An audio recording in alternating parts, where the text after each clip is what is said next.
हाँ, भाई भाई से कहेगा, बहन बहन से कहेगी। ओके, अब उनसे कहिए यीशु भी आपसे प्रेम करते हैं। यस। कितने लोग को खुशी हुई?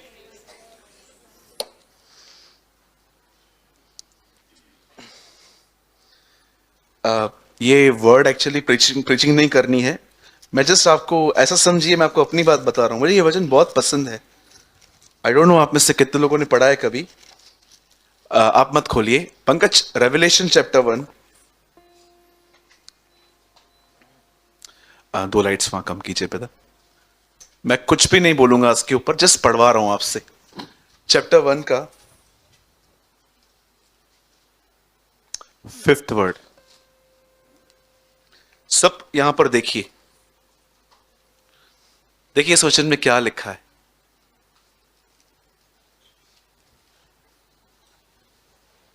पढ़िए।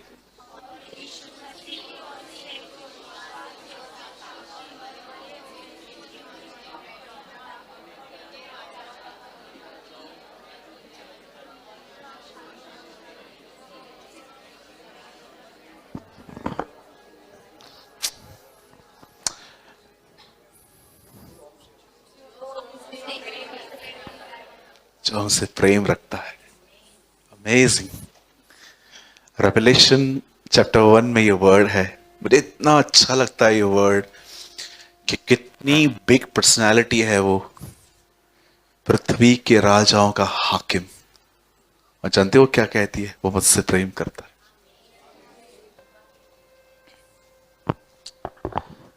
मैं आपको एक स्टडी देता हूं, कभी कभी टाइम मिले ना, वो सारे वचन इकट्ठे करो जिसमें ये बताया गया है कि प्रभु आपसे प्रेम करते हैं। ये आपके लाइफ में एक ऑसम डिलीवरेंस लेकर आएंगे। आप कभी भी अपने आप को इनसिक्योर फील नहीं करेंगे, कभी भी नहीं। मैं खुद को अकेला कभी महसूस नहीं करता। यस, ये बात सच है।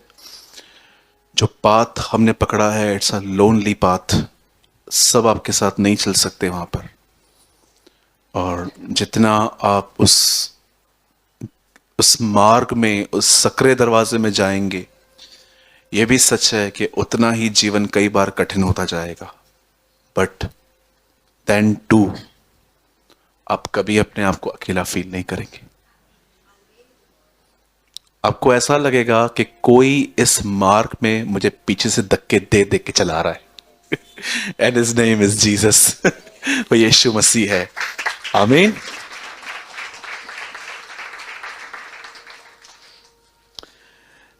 चलिए, मैं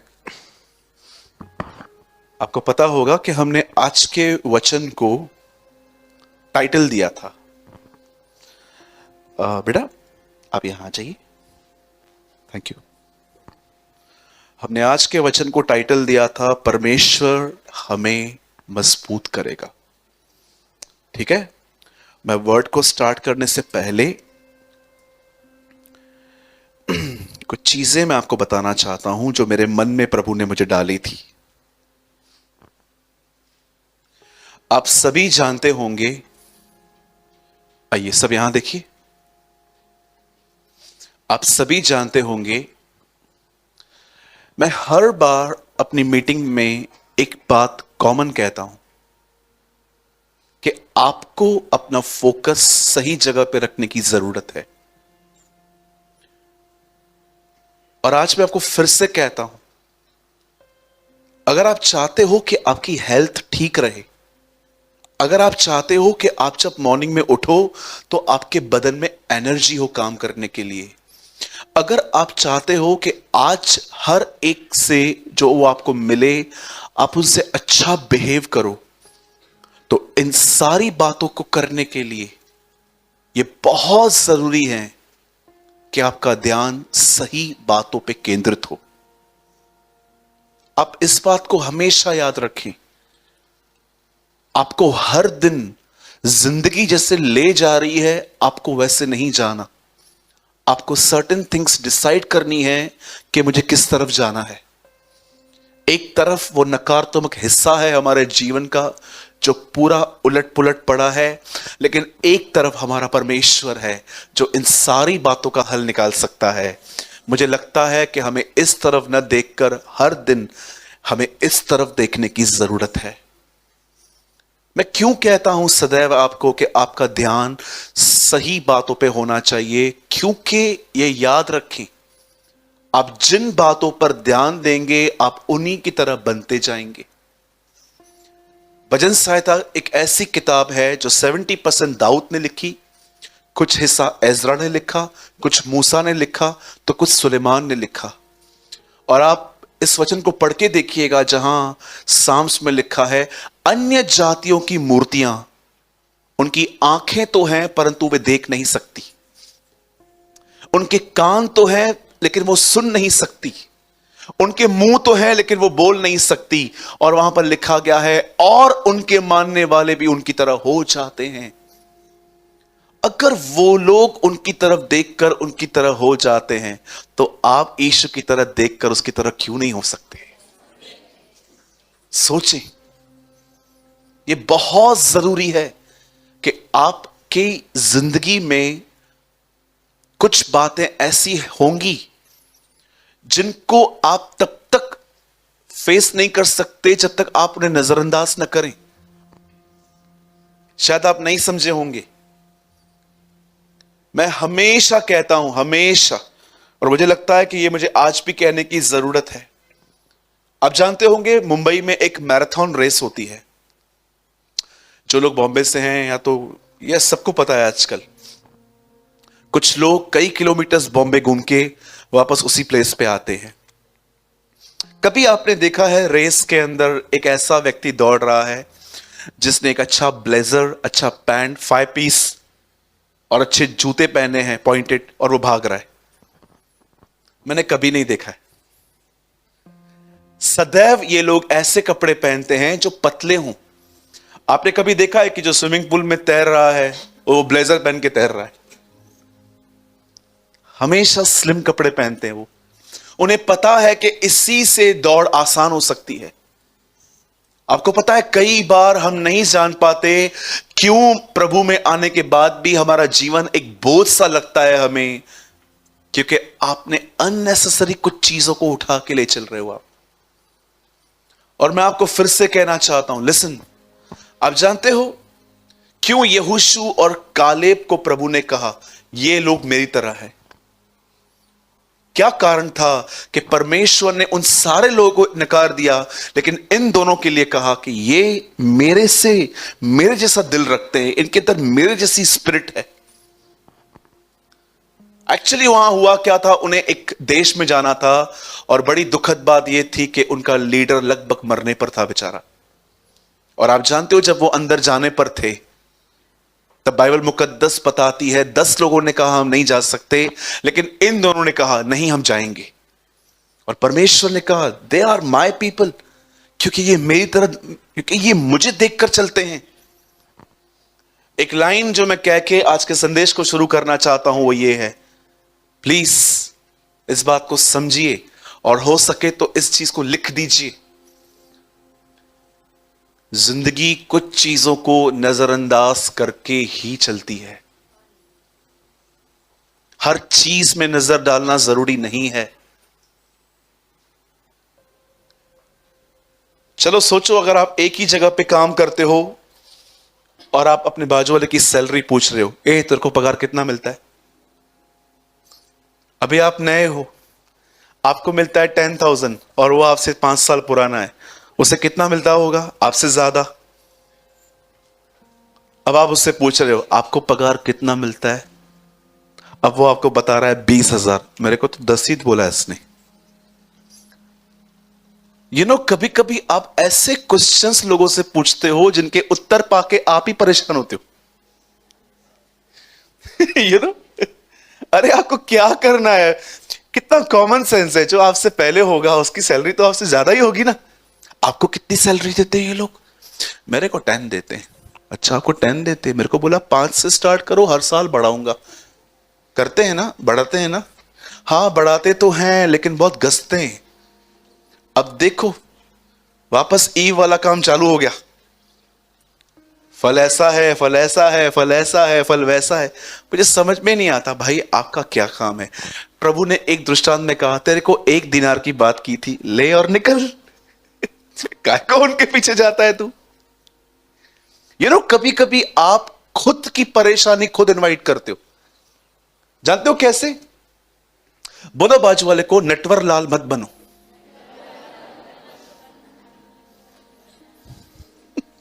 अब भाई ये नटवर लाल कौन है? नटवर लाल एक बहुत जबरदस्त डिटेक्टिव था, जासूस। बोलो, जासूसी की आत्मा से बाहर आना है। हाँ, ये बात बाजू वाले को मत कहना। हाँ, जासूसी की आत्मा से बाहर निकलना है, आपको इसी समय चर्च से निकाल देंगे वो। कुछ कुछ बातों में नजरअंदाज करना है। आप खुश रहोगे, आप आशीषित रहोगे। मैं आपको सच कहता हूं, इसलिए बाइबल बताती है अपने ही कुएं का पानी पी। पढ़ा है आपने नीति वचन में? अपने ही कुएं का पानी पी, दूसरे के कुएं में मत देख कितना पानी है, सांप ऊपर आएगा। राइट? मैं एक बात हमेशा कहता हूं, आपको भी कहता हूं। सोचो आप एक आदमी को बिल्कुल पसंद नहीं करते हैं और उसके शादी की इंक्वायरी आपके पास आई है। अब बताओ उसको क्या क्या बोलोगे? एक आदमी है जिसको आप बिल्कुल पसंद नहीं करते हो और आपसे पूछने आए हैं कि हम यहां पर करना चाहते हैं, रिश्ता बनाना चाहते हैं, हमें बताओ तो ये लोग कैसे हैं। आप क्या कहोगे? वे बैठो, चाय लेके आ, जल्दी भाग न जाएं। और चालू हो जाओगे। अरे क्या बताऊं, रावण है रावण। ये लोग 100 रावण मरे ये जन्मे। क्या बोलोगे मुझे बताओ? जब लोग मुझसे इंक्वायरी करने आते तो मैं उनको क्या बोलता हूं? मैं उनको बोलता हूं, सर मुझे नहीं पता है कुछ भी। अरे आप तो बाजू में रहते हो। बाजू में रहते हैं, घर में नहीं रहते उनके हम। क्या बताऊं? सदैव याद रखिए, आप एक ऐसी जनरेशन में रह रहे हो, आप एक ऐसी पीढ़ी में रह रहे हो जहां पर आपसे लोग जानकारी हासिल करके दूसरे के पास उन्हीं बातों में मिर्च मसाला डाल के बताने वाले हैं। वो आपसे कहेंगे कि ऐसी सी बातें हैं, फिर किसी और के जाके मिलके कहेंगे नहीं नहीं इसने तो ऐसा कहा था। मैं अहमदाबाद में एक ऐसी बहन से मिला जिसने मेरे सामने ये बात स्वीकार की कि मैं कई सारे घरों के टूटने का कारण हूं भैया।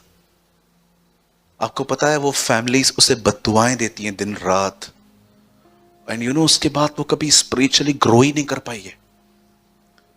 जब वो मुझे, एक बहन मुझे मिली जो उसने मेरे सामने ये बातें कही, उसने कहा ब्रदर आप बिलीव करोगे मैं 4-4 घंटे प्रेयर में बैठती हूँ, पर जब मैं दुआ के बाद उठती हूँ ना, मुझे लगता ही नहीं है कि मैंने दुआ की, मुझे लगता है कि मैंने बकबक की है खाली। तब परमेश्वर ने मुझे एक बात वहां पर शो की कि जिन परिवारों को उसने तोड़ा है ना, उनकी बड़ी बद्दुआएं हैं इस पर। आपको पता है यीशु ने कहा श्राप मत दो। क्यों प्रभु? क्या वो लगता है? कोई ऐसा आदमी आ जाता है ना आपके लाइफ में जो आपकी वजह से इतना दुखी हो चुका है, परेशान हो चुका है, अगर ऐसे हृदय से कुछ निकला तो आपको भारी पड़ सकता है। अगर कोई आपको रियली ऐसे बददुआ, मतलब आपने उसको इतना परेशान कर दिया है अपने बिहेवियर से, अगर ऐसा आदमी आपको कुछ कह देना, it's danger. Because Jesus preach don't curse, it means curse लगता है। नो डाउट वो जो आप अभी जो बच्चे यहां पर बैठे हुए हैं, अगर आपकी मम्मी आपको कहती है झगड़े में, वो श्राप नहीं होते, वो फ्रस्ट्रेशन होती है। एक सच्ची मां कभी अपने बच्चे को कर्ज कर ही नहीं सकती। तो बच्चों कभी भी ये मत बोलना मेरी मम्मी मेरे को लाइक नहीं करती। नहीं बेटा, वो देखो करेक्ट करती है एक्चुअली। माँ बाप कभी आपको कर्ज नहीं कर सकते, लेकिन कभी कभी ऐसी चीजें होती हैं हमारे लाइफ में। चलिए हम वापस आते हैं। मेरे पीछे कहिए, प्रभु मुझे मेरा ध्यान सही जगहों पे लगाने में मदद कर। ये बहुत जरूरी है। पूरी इज़राइल उन दानवों को देख रही थी। सिर्फ यहोशू और काले भी थे जो प्रभु की तरफ देख रहे थे। और उनको पता है वो क्या मैसेज देते? 10 लोगों को बोलते हैं हम जीत सकते हैं, सिर्फ एक काम करो, प्रभु हमसे खुश होना चाहिए, परमेश्वर सिर्फ हमसे प्रसन्न होना चाहिए और ये लोग हमारी रोटी ठहरेंगे। यहां पर चाबी है। छोड़ दो अपने जिंदगी को हर जगह से स्टिच करना, वापस वहां से चीजें फट जाएंगी। अच्छा होगा आप अपने फोकस को बदलें। आपके किसी पर भी ध्यान देने से उनकी जिंदगी नहीं बदलती। एक चीज जो हम सब करते हैं और कर करके थक जाते हैं, वो ये है दूसरों को बदलना। आप किसी को नहीं बदल सकते। यीशु ने कहा बदलना तो छोड़, तू एक सफेद बात को काला भी नहीं कर सकता विदाउट मेहंदी। करके दिखाओ। पढ़ा है आपने ये वचन? तू एक सफेद बाल को काला भी नहीं कर सकता, करके दिखाओ। आप बदलने की बात कर रहे हो, आप अपने आप को नहीं बदल सकते। बाइबल बताती है परमेश्वर ही है जो बदलाव ले आता है। Only the Lord will change, और कोई नहीं बदल सकता। आप बिलीव कर सकते हो एक दिन ये दुनिया खत्म हो जाएगी और हम एक नई दुनिया में रहेंगे जिसका पर प्रभु ने नाम रखा है नया यरूशलेम। वहां पर यूहन्ना कहता है वहां पर दुष्ट आत्माओं के टेम्पटेशंस नहीं है, वो कहता है वहां पर धार्मिकता निवास करेगी। आप जानते हो खुदा ने अपने लोगों के लिए एक ऐसा नगर बनाया है जहां पर टेम्पटेशंस नहीं है, जहां पर धार्मिकता है। इट मींस जैसे आप वहां एंटर करोगे आपको किसी के लिए बुराई नहीं होगी, आप राइचसनेस में रहोगे। आपके अंदर खुद ब खुद परमेश्वर का नेचर ऑपरेट करेगा। ये कौन करेगा? एक दिन परमेश्वर करेगा। इवन आप देखो जीसस ने कितना आने वाले जगत की बात की है। जो तुम यहां बांधोगे, जो तुम यहां खोलोगे, जो छोटी से छोटी आज्ञाओं को मानना सिखाएगा, वो कहां महान कहलाया जाएगा? जो मेरा यहां इनकार करेंगे। कितने लोगों ने देखा Jesus preach about coming world. यीशु ने बहुत हद तक उस आने वाले जगत की चर्चा की।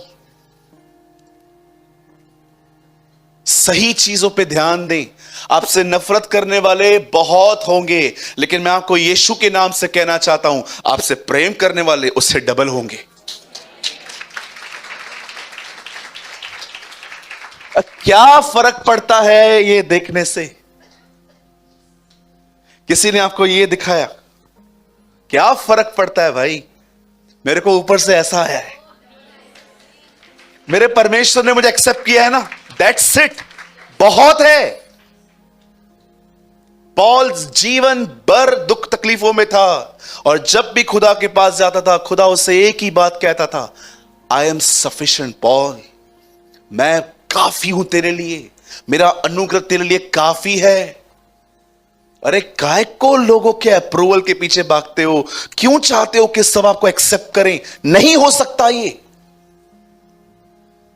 हर कोई चाहता है कि लोग मुझे थंब दिखाएं, थंब दिखाएं, थंब दिखाएं। अरे नहीं होता ऐसा। कुछ लोग ऐसे आएंगे जो आपको डिसलाइक। अरे मैं आपको बताऊं मेरे लाइफ में कुछ ऐसे भी लोग हैं, मैं उनसे कभी मिला भी नहीं हूं, फिर भी वो मुझे डिसलाइक करते। फिर क्या हुआ? It's okay. क्या फर्क पड़ता है इससे? छोटी सी जिंदगी है मेरी, आपकी, चले जाएंगे उसके बाद। ये लोग 30-40 साल, अरे अनंत तो उसके साथ है, मेरा अनंत तो उसके साथ है। इसीलिए बाइबल बताती है मनुष्यों को नहीं परंतु परमेश्वर को प्रसन्न करने वाले बनो। इधर जितने भी लोग हैं, जो भी रिश्ता हो, कितना चलेगा? 70-80 काजू बादाम खाओगे तो 90। ये सोचा है आपने उसके बाद क्या है? आप लोगों की फिक्र करते हो, बंद कर दो, छोड़ दो। मुझे लगता है बहुत ग्रो करेंगे उस दिन जिस दिन हम इन सारी बातों को क्रूज पे चढ़ा देंगे। अरे आप क्या कहते हो ब्रदर? कोई फर्क ही नहीं समझ में आता। I know I am right with God, that's it. Be right with God. और मैं आपको सच बताऊं, जब आप प्रभु के सामने सही से चलोगे ना, बहुत आपसे नाराज होंगे, बहुत आपसे नाराज होंगे। पहले घर, फिर पड़ोसी, फिर चर्च के लोग। मैंने ये देखा कि प्रभु ने कहा सबसे पहला सुसमाचार यरूशलेम में बताओ, फिर यहूदा में, फिर सामरी में, फिर पृथ्वी के छोर तक। और मैंने देखा है सबसे पहले प्रॉब्लम भी यरूशलेम से आता है, फिर सामरी से आता है, और फिर बाहर से आता है। ठीक है, चलिए एक संदेश अपने बाजू वाले को दीजिए और फिर हम मैसेज स्टार्ट करते हैं। उनको कहिए, लोगों ने आपको नकारा है, फिक्र न करो, प्रभु ने आपको स्वीकारा है।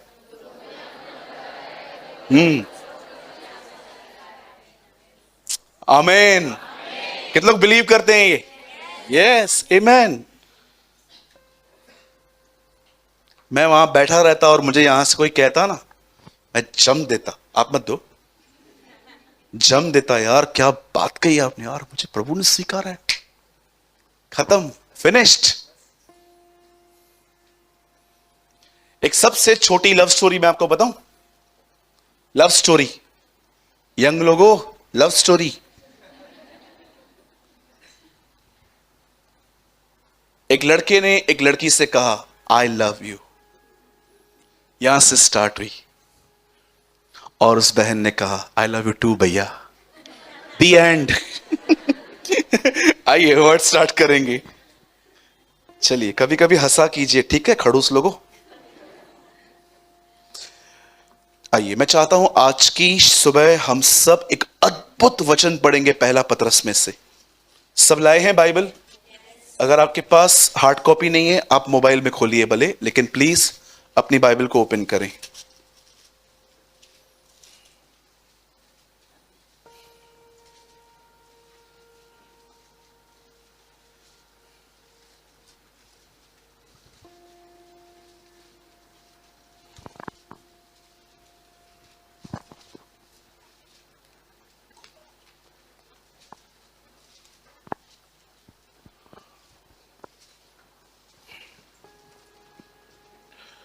क्षमा करें, आज हम चमत्कार के बारे में कुछ भी नहीं बोलने वाले हैं।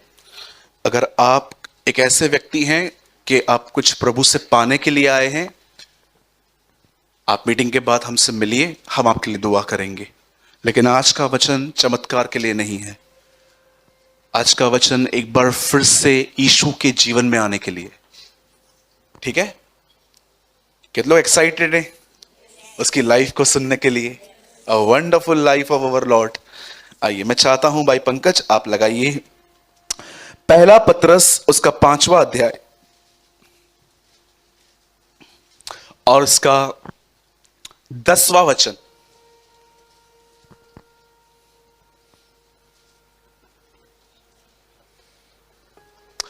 अब परमेश्वर, सब यहां देखिए, अब परमेश्वर जो सारे अनुग्रह का दाता है। दाता का मतलब समझते हैं? गिवर, जो देता है उसे दाता कहते हैं। अब परमेश्वर जो सारे अनुग्रह का दाता है, इट मीन्स जो एवरीथिंग, हर चीज जो प्रोवाइड करता है, जिसने तुम्हें मसीह में अपनी अनंत महिमा के लिए बुलाया, तुम्हारे थोड़ी देर तक दुख उठाने के बाद आप ही तुम्हें सिद्ध और स्थिर और बलवंत करेगा। मैं चाहता हूं प्रीचिंग बात में करेंगे, पहले इस वचन के लिए ताली बजाएं।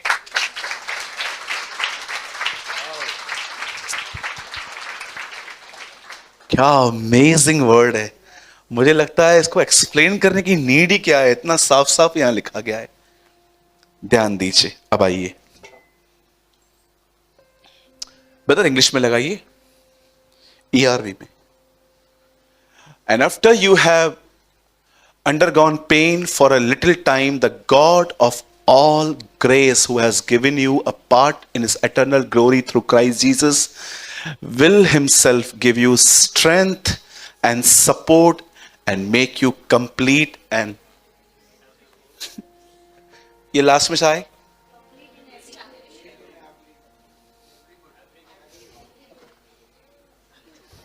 Very good. ओके, बाद में बना लो उसको। ओके, सब अब आइए यहां देखिए।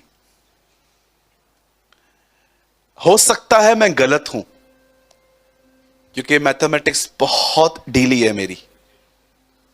मैं ट्यूशन लेके भी फेल हुआ हूं, लेकिन मैंने थोड़ी बाइबल की मैथमेटिक्स सीखी है। मैंने पूरे नए नियम के अंदर प्रभु यीशु मसीह के हर चमत्कार को लिखा है,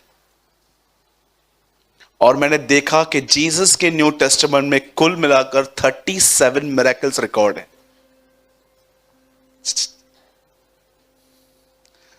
चॉकलेट नहीं मिलेगा प्रदीप को। मैंने पूरे नए नियम में जो यीशु का पहला चमत्कार जो काना में हुआ, और लास्ट मिरेकल 153 मछलियां, मैंने एक से लेकर हर वो मिरेकल लास्ट 4 मंथ्स में पढ़ा। और मैंने देखा कि यीशु ने सबसे पहला चमत्कार किया, उससे पानी को दाखरस में बदला। और इसका अंतिम चमत्कार था कि उसने मछलियां पकड़ के दी, और बाइबल में लिखा गया है कि ये मछलियों की गिनती कितनी है। इन मछलियों की गिनती है 153। इन 37 मिरेकल्स को मैंने पढ़ा, जिसमें प्रभु यीशु मसीह ने बहुत सारे ऐसे काम किए जो एक्चुअली वो उसकी मिनिस्ट्री का एक यूनिक पार्ट था। मैंने कभी अपने लाइफ में नहीं सुना कोई पानी पे चला प्रभु के बाद। मैंने कभी नहीं सुना कि किसी ने तूफान को शांत किया हो। हां, मैंने बहुत बार तूफान को शांत करने की कोशिश की है, जब मैं घर से अम्ब्रेला लेके नहीं निकला और बारिश होना स्टार्ट हो गई। और हर बार जब मैंने बारिश को कहा यीशु के नाम से थम जा, मैंने देखा बारिश बढ़ गई। कभी आपके साथ ऐसा हुआ है कि आपने प्रार्थना की बारिश कम हो और प्रभु ने बढ़ा दी? ये मात्र संकेत है हमारे लिए कि नेक्स्ट टाइम अम्ब्रेला लेके निकल। ठीक है। हर बार ऐसा करेंगे तो अनाज महंगा हो जाएगा, बारिश नहीं पड़ेगी तो। आप जानते हो, एक ये था, सेकंड आप ये देखेंगे, उसके बाद आप और भी अमेजिंग वर्क देखोगे। आप सोचो, आप मुझे कहो कि मेरे को दिखता नहीं है और मैं थूकूं और वो लूं, आपको लगाऊं, आपको कैसा लगेगा? पीटर भाई, आपको चश्मा उतारना है क्या? मिलो लास्ट में आज। अमेजिंग। उसने देखा 2 लोगों को, उसने एक व्यक्ति को देखा, उसने देखा उसको आंखें नहीं है, कम थूका, मट्टी ली, मट्टी लगा दी, अब खोल, अरे दिख रहा है। तेरे को पता है मैंने तेरे को ऐसा क्यों चंगा किया? क्यों? मैं ही वो खुदा हूं जिसने उत्पत्ति में आदम को मट्टी से बनाया। I am the same God. हर चीज एक पहचान है परमेश्वर की। आप देखो, पानी को दाखरस में बदलता है, और उसने लाजर को जिलाया। मैं जानता हूं, मैं कोई भी चमत्कार प्रचार करूं, आपको सब पता होंगे कि हाँ ये लिखा है बरोबर। बट यहां पर पतरस एक लेवल ऊपर जाता है, और वो कहता है कि कितने लोग हैं जो इस तरह की जिंदगी जीना चाहते हैं। आपको पता है, ये जो जिंदगी है ना, कंप्लीट, ये एक्चुअली जीसस की है। आपने यीशु को इतने चमत्कारों में देखा, पर आप में से कितने लोगों को उसमें उससे बढ़कर यह अच्छा लगता है कि पतरस कहता है गाली सुन के वो गाली नहीं देता था। मैंने देखा है, डांट सुनना थोड़ी आसान है, गाली सुनना बहुत कठिन है। आप किसी को भी गाली देके देखो, आप उसका चेहरा देखो। संसारी व्यक्ति होगा तो मैं आपको लिख के दे सकता हूं, तो वो तो आपको पढ़नी है, उधर आपको पढ़नी है। अगर आपने किसको रास्कल वगैरह कुछ भी बोल दिया, पढ़नी है, क्योंकि आप उसके योग्य भी हो, है ना? आप डिजर्व करते हो। अगर आप किसी को गाली देते हो और वो आपको नहीं मारते तो एक्चुअली वो गलत है। लेकिन अगर आप किसी बिलीवर को भी गाली दो तो मुझे नहीं लगता है कि वो आपसे रिश्ता रखेगा, क्योंकि आजकल आपको पता है people are full of knowledge. उनके पास सिर्फ ज्ञान है, पवित्र आत्मा की भरपूरी दिखती नहीं है। अब मुझे बताइए, जब यीशु को उसके सामने किसी ने मैरी को या जोसेफ को गाली दी होगी, मां बहन पे, आप जानते हो उसके लिए क्या लिखा है? वो गाली सुन के गाली नहीं देता था। आप में से कितने लोगों ने यह देखा है कि कभी कभी अगर कोई आपका मजाक उड़ाता है, मजाक, तो आपको कैसे लगता है? समझो आप थोड़े मोटे होते ना कुछ लोग मोटे, और कोई आपको बार बार सीरियसली कोई आपको कहता है, आप कितना भी छुपाओ कहां ना कहां चुपता है। कई बार आप देखो कि कुछ लोग ऐसे होते हैं, मैं आपको बताना चाहता हूं, प्रभु मुझे माफ करे, मैंने पुराने दिनों में ये किया है। कुछ लोगों की आंखें ऐसी होती हैं, एक्चुअली वो आपको ही देखते हैं, लेकिन आपको लगता है कि इनकी आंख किसी और को देखती है। जैसे हम यीशु ने कहा काना काना, कभी कभी आपने देखा है ऐसे लोगों का लोग मजाक उड़ाते। मैंने देखा है कई लोगों की आंखें स्ट्रेट नहीं होती हैं, वो देखते स्ट्रेट है, वो आपको ही देखते हैं, लेकिन आप उनको देखोगे ना, आपको ऐसा लगेगा ये एक आंख वहां दिख रही है, एक आंख वहां दिख रही है। मैंने देखा है ऐसे लोगों का भी लोग मजाक उड़ाते हैं। पर कभी आपने देखा जब यीशु लाजर को जिलाने जा रहा था, तब उसका चेला उसके विषय में कहता है, चलो मरने वालों के साथ हम भी मरने चलते हैं। क्या यीशु ने वहां रिएक्ट किया? क्या यार, तेरे को बात करने की तमीज है क्या यार? ऐसे कैसे बात कर रहा है तू? क्या यीशु ने कहा गाली सुन के गाली नहीं देता, मजाक कोई उड़ाता है उसके ऊपर भी ये कुछ नहीं कहता? इवन मैं आपको बताऊं, शायद बहुत कम लोगों ने यह वचन पढ़ा है, उसका परिवार उसके लिए कहता था इसका जो दिमाग है ना ठीक नहीं है। वहां पर दिमाग नहीं वर्ड यूज है, वहां पर वर्ड है चित्त। लिखा है उसका परिवार कहता था इसका चित्त ठिकाने पर नहीं है, एक दिन घर से निकला है वापस ही नहीं आ रहा। मुझे लगता है उन्होंने ऐसा किया होगा। घर मजाक उड़ा रहा है, चेले मजाक उड़ा रहे हैं, अनबिलीवर्स गालियां दे रहे हैं, और अंत तो इस बात पे हो गया जब इसी व्यक्ति को क्रॉस पे उसके खुद के बाप ने छोड़ दिया। अब आप मुझे बताइए, कभी यीशु मसीह जब इन बातों में से गुजरा, रिजेक्शन, पेन, ठट्ठा, मजाक, आप देखो जब हम इन बातों में से गुजरते हैं तो हमारी हालत क्या हो जाती है।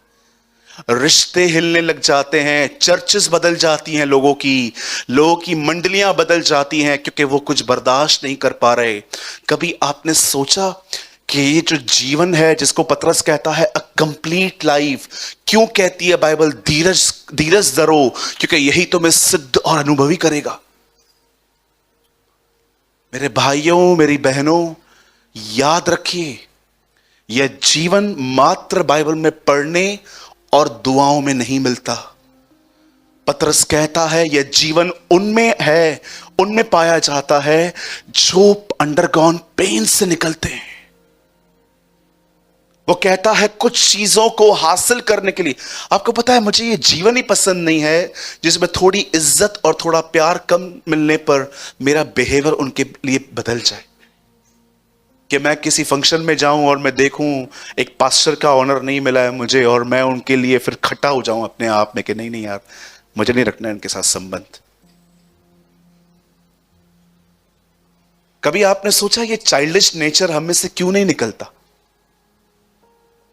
क्यों पॉल कहता है मैं जैसे आत्मिक लोगों से बात करना चाहता हूं, मैं वैसे तुमसे नहीं कर पाता, क्योंकि तुम अब तक मसीह में शिशु हो, बच्चे हो। क्यों कहता है वो?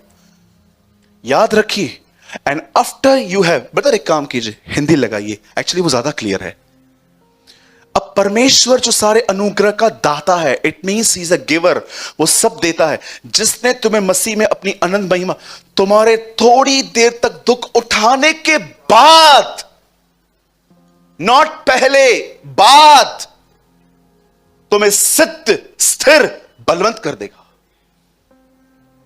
बहुत सारी चीजें सिर्फ दुआओं में नहीं मिलती।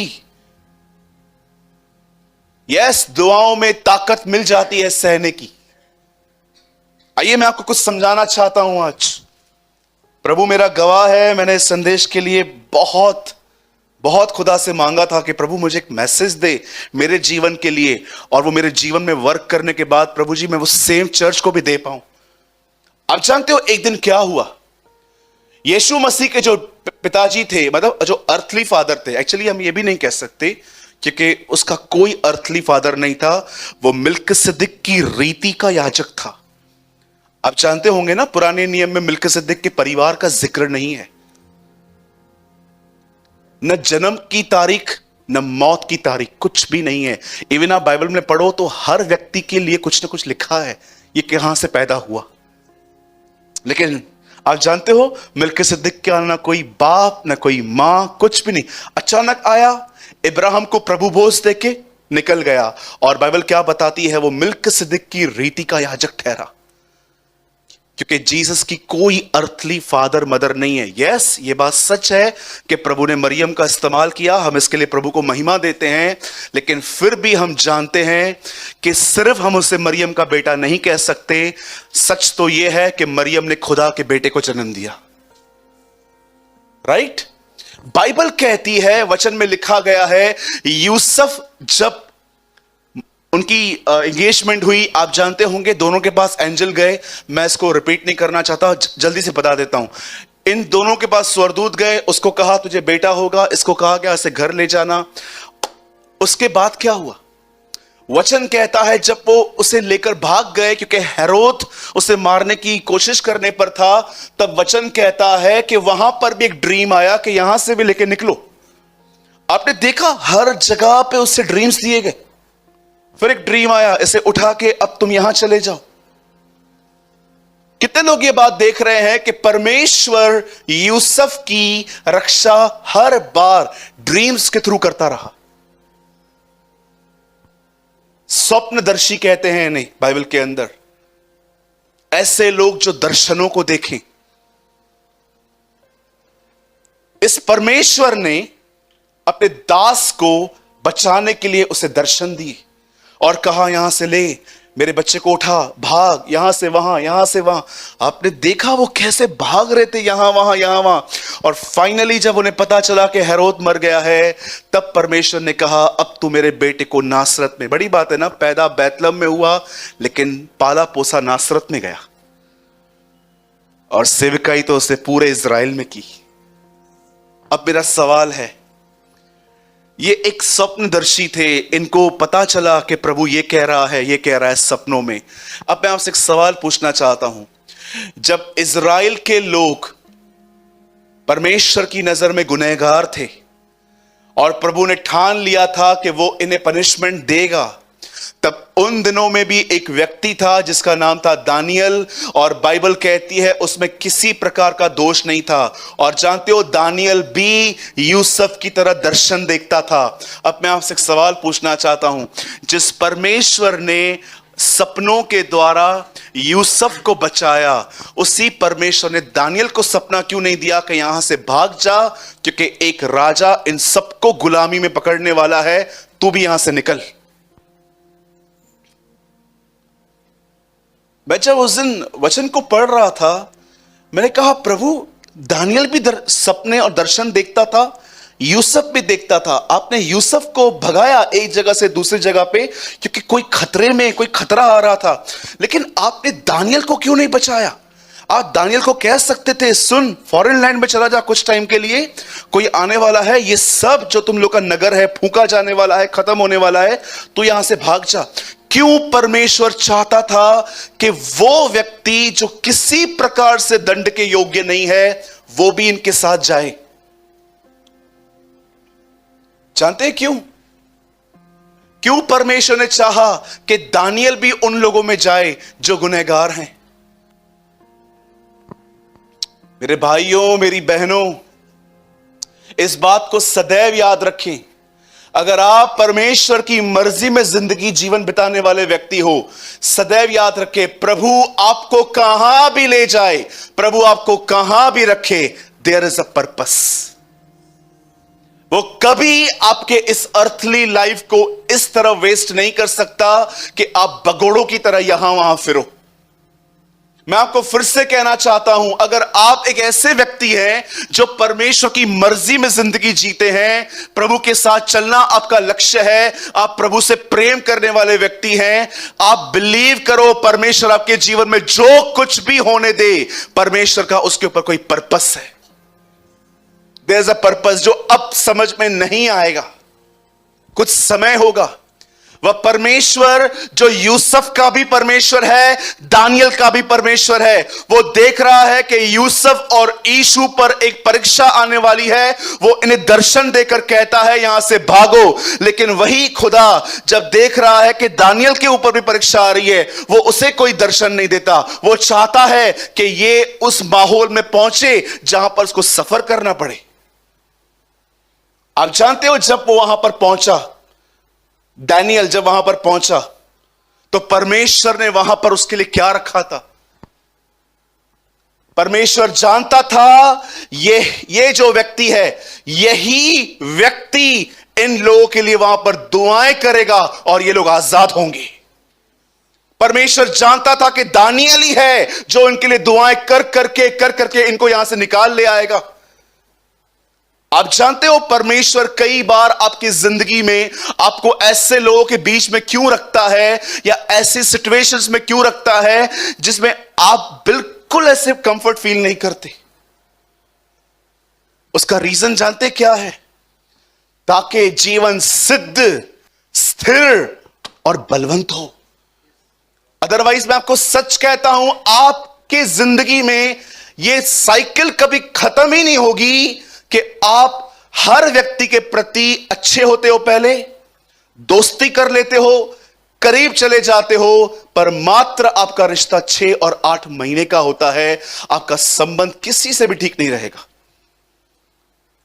आप जानते हो ना, एक चाइल्डिश नेचर है ये कि आप किसके करीब जा रहे हो जबकि आपके अंदर उसके गलतियों को सहने की ताकत नहीं है। आप सोचिए, अगर आप किसी नए नए लोगों के साथ दोस्ती करना, नए कपड़े पहनना, नई नई चीजों के प्रति हर एक को एक्साइटमेंट होती है। आप कभी कभी देखिए, आपके पूरे वार्डरोब्स भरे रहते हैं कपड़ों से, लेकिन फिर भी आपको लगता है कि मुझे और लेना है, और लेना है, और लेना है। नई चीजों के प्रति हर एक को रहता है। पर मैं आपसे पूछना चाहता हूं, यहां पर जितने भी लोग बैठे हैं, कहीं ऐसा तो नहीं है कि आपके जो संबंध हैं लोगों के साथ, नए नए जब शुरू होते हैं, वो कैसे शुरू होते हैं? घर की चीजें तक हम दे देते हैं। अरे ले जाओ, सब आपका है। सब ले जाओ। कपड़े तक देते हैं पहनने के लिए। कपड़े, मैंने देखा है कुछ लोग अपने कपड़े तक देते हैं, अरे पहनना, वापस करना। और जब कपड़े वापस नहीं आते और दूसरे मांगे, पहले वाला किधर है? वो तो जल गया, तू भी जल जा। आपके अंदर ताकत नहीं है ना किसी को बर्दाश्त करने की। अच्छा होगा दूर रहो। अदरवाइज मैं आपको सच कहता हूं, ये एंडलेस साइकिल कभी खत्म नहीं होगी जब तक ये ना हो। आप जानते हो परमेश्वर ने क्यों आपको कभी कभी ऐसी सिचुएशंस में रखा है? कई बार आप सोचते हो ना, जॉब कितना डिफिकल्ट है यार। पूरी जिंदगी प्रार्थना की, जॉब मिले, जॉब मिले, जॉब मिले, जॉब मिले, जॉब मिले। जॉब मिल गई, अभी देखते यार कभी छूटेगा।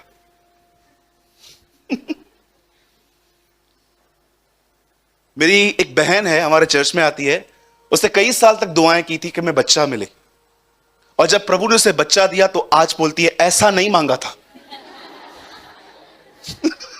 ये क्या है भाई? आज वो अपने बच्चे को मेरे सामने ऐसे बोलती है, भैया बच्चा मांगा था, ऐसा नहीं मांगा था, ये बाप से पहले जन्मा है। ऐसे से पता नहीं क्या क्या बोलती है। बोलती है पता नहीं इतना तंग करता है ब्रदर, आपको क्या बताऊं। मैं बोला बहन, सिद्ध, स्थिर, बलवंत।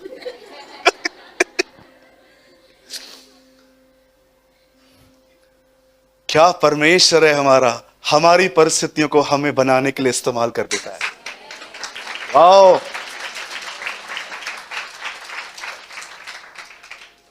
चलो, कितने लोग को मैं पसंद हूं इस तरह?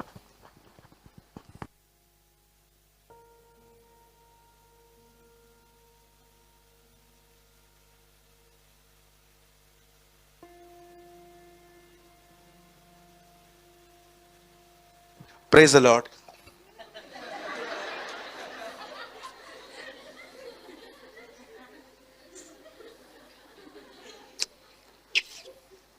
जय मसीह की।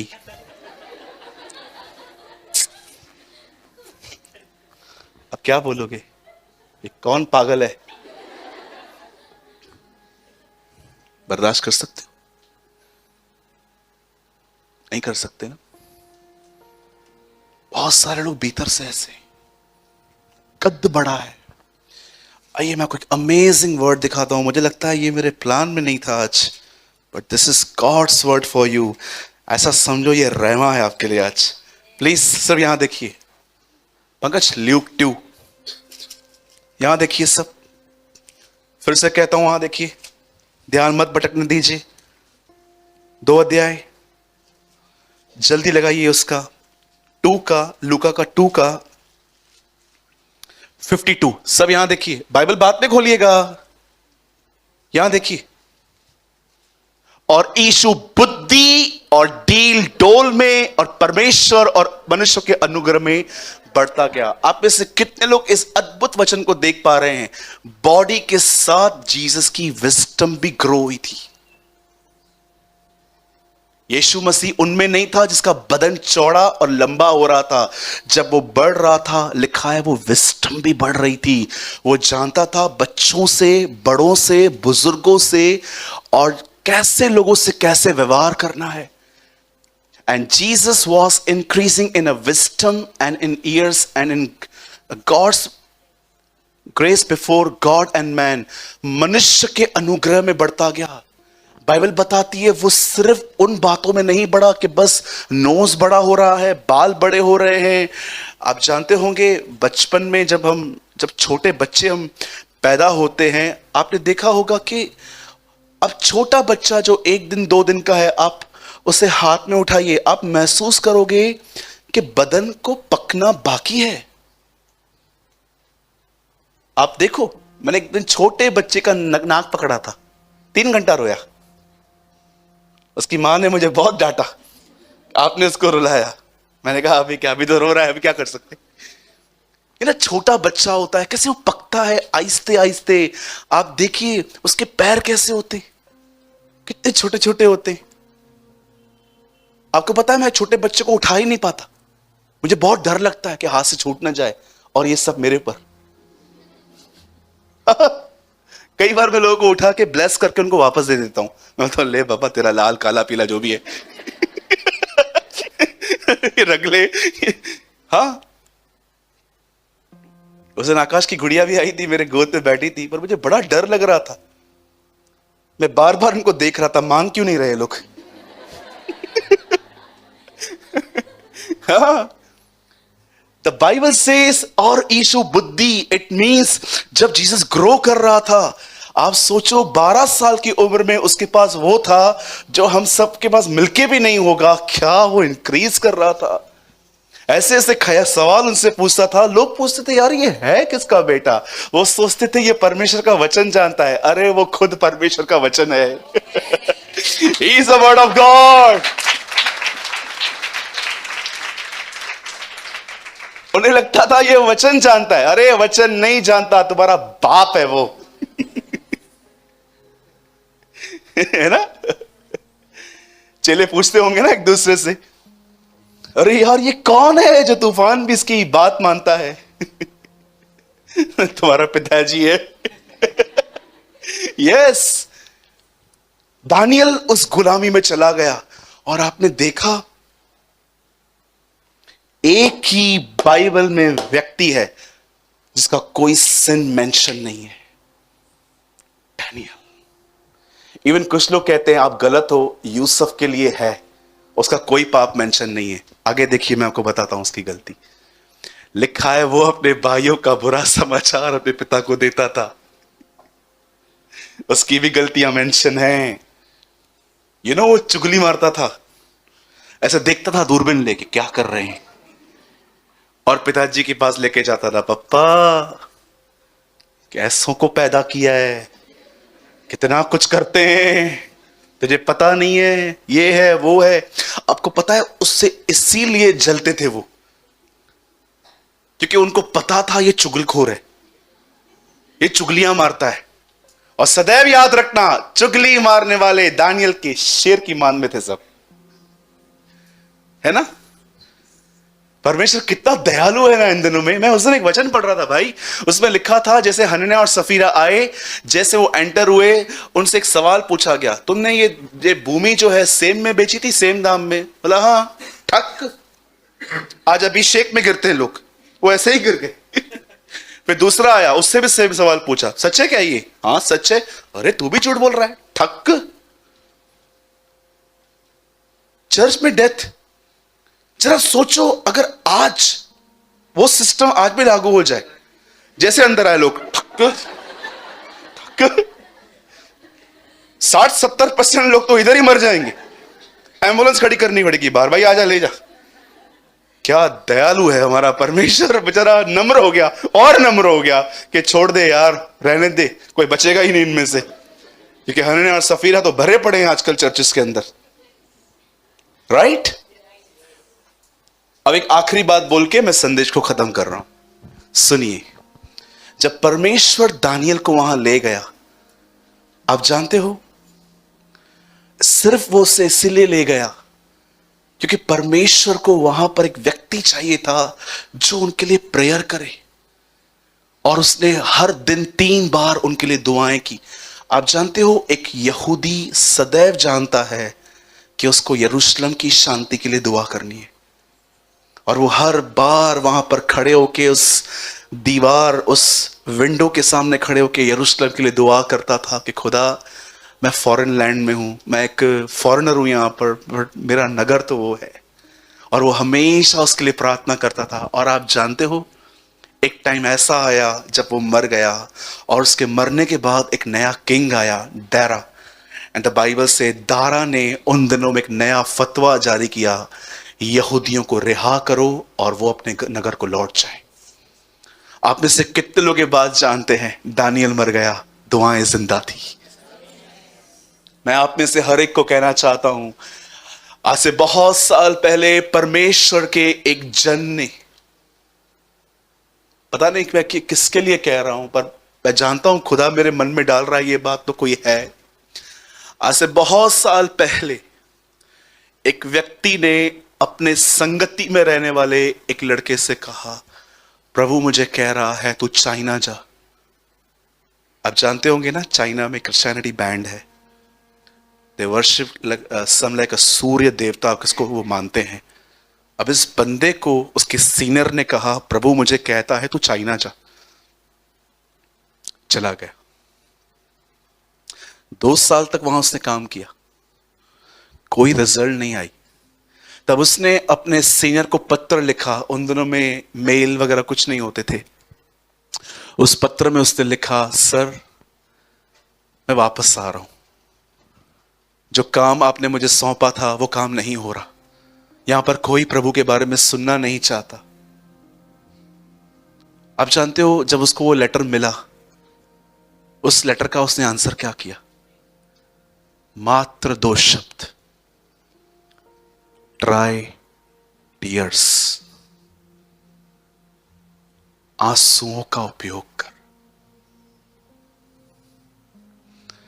जानते हैं जब जिंदगी कई बार ऐसी जगहों पे ले जाए ना आपको जहां कुछ समझ में नहीं आए, बहन भाई, ट्राई टीयर्स, अपना दुख उसे बताओ। परमेश्वर आपके आंसुओं की बड़ी कदर करता है। एक दिन आप जब स्वर्ग में उससे मिलोगे ना, वो आपको एक कुप्पी देगा जो पानी से भरी हुई होगी, और आप उससे पूछोगे, प्रभु ये क्या, ये यर्दन का पानी है क्या? तो आपको कहेगा, ये तेरे आंसू हैं, मैंने एक एक बूंद संभाली है। वह धर्मियों की आंखों के आंसुओं को अपनी कुप्पियों में संभालता है, मैसेज ट्रांसलेशन कहता है।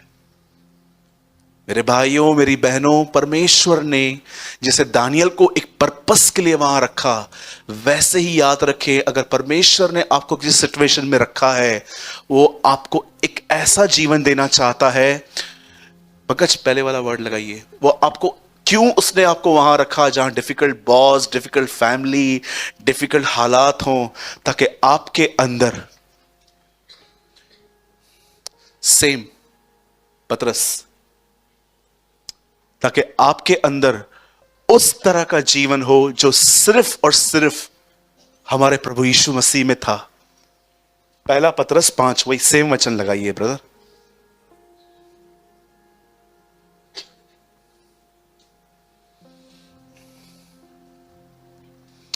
And Jesus was increasing in wisdom and in years. वो सेम वर्ड लगा दीजिए, हाँ, ताकि आपके अंदर ऐसा जीवन हो जिसमें क्या हो, सिद्धता, स्थिरता और बलवंत। मैं नहीं चाहता कि आप 30-35 के हो जाओ और ऐसे रहो। बी ए स्पिरिचुअली जाइंट। आप एक ऐसे व्यक्ति होने चाहिए जिसको व्यवहार पता हो, सांप के समान चतुर, कबूतर के नाई भोले। नहीं तो मैं आपको सच कहता हूं, अगर आप अपने जिंदगी में अगर टफ टाइम से कभी गुजर रहे हो, भागो मत, गुजरो, गुजरो, कल भी गुजरना है। लाइफ में हार्ड लोगों को फेस करना भी जानो। इसमें क्या होगा, आपके अंदर स्थिरता, बलवंत होंगे, आप इतने मजबूत हो जाएंगे, आपको पता चलेगा कि मुझे किसके करीब जाना है, किसके नहीं जाना है। अन्यथा आपके रिश्ते वही होंगे, 4-5 महीने एक दूसरे घर में खाना खाएंगे, घूमने जाएंगे, कपड़े देंगे, पैसे देंगे, सब देंगे, और 6वें महीने में तो दाऊद में गोलियत, दाऊद और गोलियत की जोड़ी हो जाएगी। वो पत्थर लेके खड़ा है, वो गोफन लेके खड़ा है, इधर आ। हाँ, मैंने देखा है। एक दूसरे पे दोष मत लगाइए, आपने मेरा ध्यान नहीं रखा, आपने मेरा ख्याल नहीं रखा, आपने दोस्ती नहीं निभाई। अच्छा होगा स्वयं की बातों को समझें कि एक्चुअली हमारी मैच्योरिटी भी है यहां पर। जैसे परमेश्वर ने दानियल को किसी वजह से वहां रखा, वैसे परमेश्वर ने आपको भी जिस जगह पे रखा है वो इसलिए रखा है ताकि मैं सिद्ध, स्थिर और बलवंत हो जाऊं। यही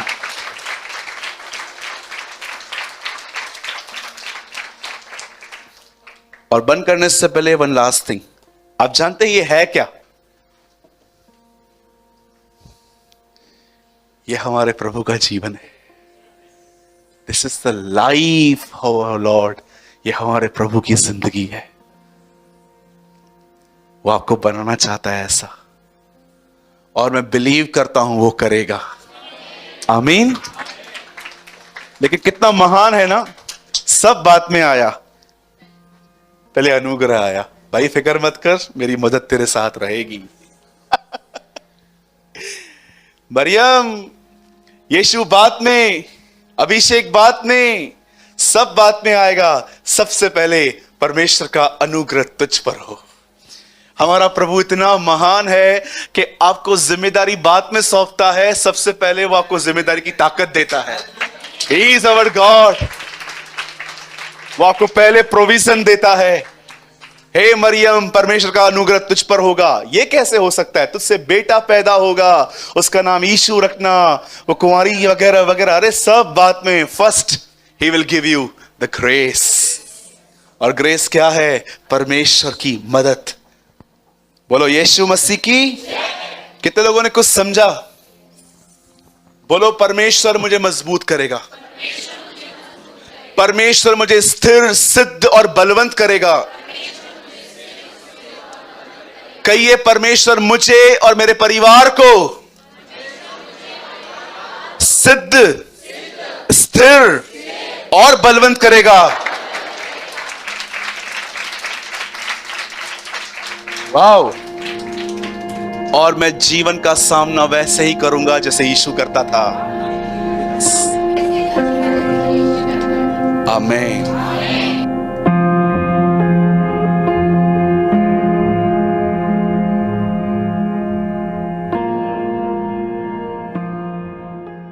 हमारे हर एक वीडियोस का यह पर्पस होता है कि आप हर एक वीडियो से कुछ ना कुछ सीखें। और आपने इस चैनल पे आपने सूरज मिरवानी सर की वीडियोस को देखा, जिनका एक ऑफिशियल चैनल है जीसस इज लाइफ, आपने कभी न कभी जरूर देखा होगा।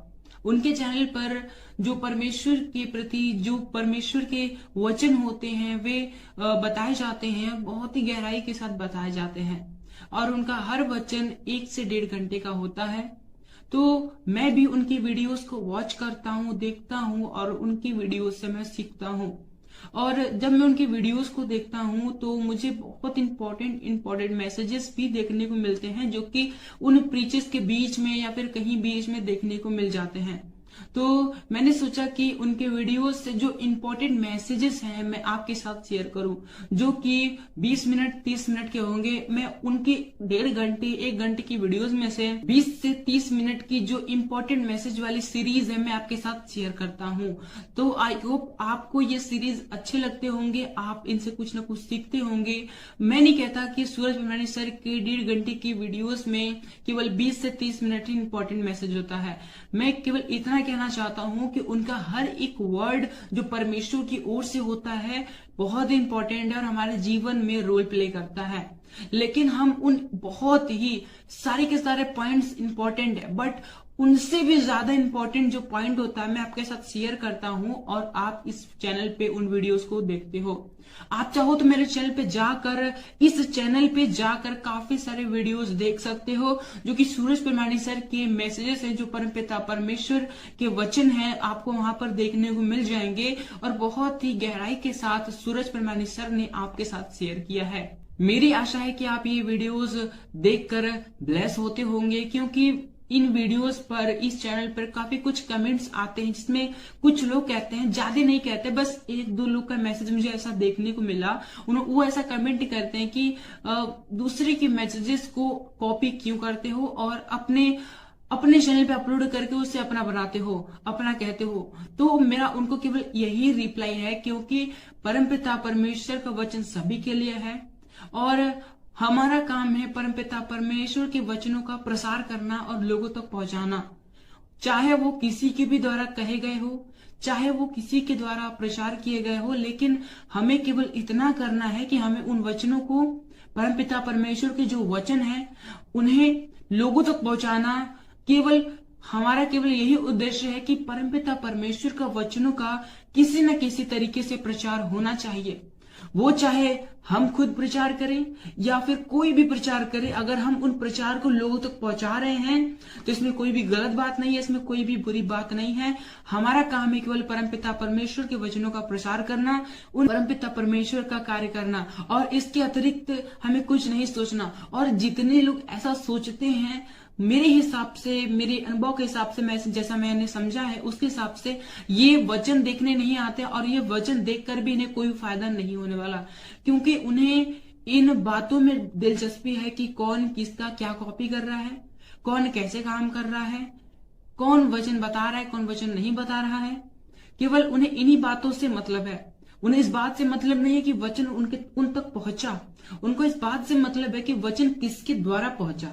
वचन से उनको मतलब नहीं है कि वचन हमारे पास आया, वचन क्या है क्या नहीं है, क्या सिखाता है, उनसे उसको कोई मतलब नहीं है। लेकिन उनको इस बात से पूरा मतलब है कि वचन किसके द्वारा आया है, कौन कर रहा है, कैसे आया है, उनको इससे मतलब है। क्या आया है, वचन में क्या आया, उनसे उनको मतलब ही नहीं है।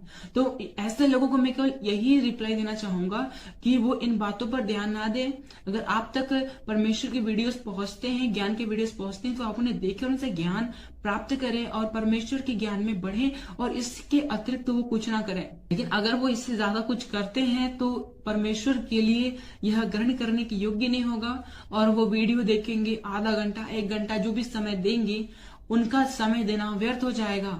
वचन कहता है कि हम जो करें पूरे मन से करें। फरीसियों को यीशु मसीह ने सीधे सीधे कह दिया कि ये लोग तो केवल फालतू के टाइम वेस्ट करते हैं, परमपिता परमेश्वर की आराधना उपासना करते हैं जो कि व्यर्थ है। मजाक करते हैं ये लोग, इन लोग की आराधना प्रार्थना मैं स्वीकार नहीं करूंगा, क्योंकि इनके मन मुझसे दूर हैं। ये आते तो मेरे पास हैं, लेकिन इनका मन, इनकी सोच, इनका जो हृदय है वो मुझसे दूर है। और परमपिता परमेश्वर ने कहा मन से दीन बनो, मन के शुद्ध बनो। मन हर जगह परमपिता परमेश्वर ने मन को प्राथमिकता दी है। और जब यीशु मसीह ने कह दिया कि फरीसियों के मन उनसे दूर है, तो वो कैसे परमेश्वर के पास हो सकते हैं, कैसे वो यीशु मसीह के नजदीक हो सकते हैं। इसलिए अगर हमें परमपिता परमेश्वर की उपस्थिति में चलना है, परमपिता परमेश्वर के कार्य को करना है, तो हमें इन बातों पर ध्यान नहीं देना, कौन क्या कर रहा है, कैसे कर रहा है, क्या कर रहा है, इस बात पर ध्यान नहीं देना।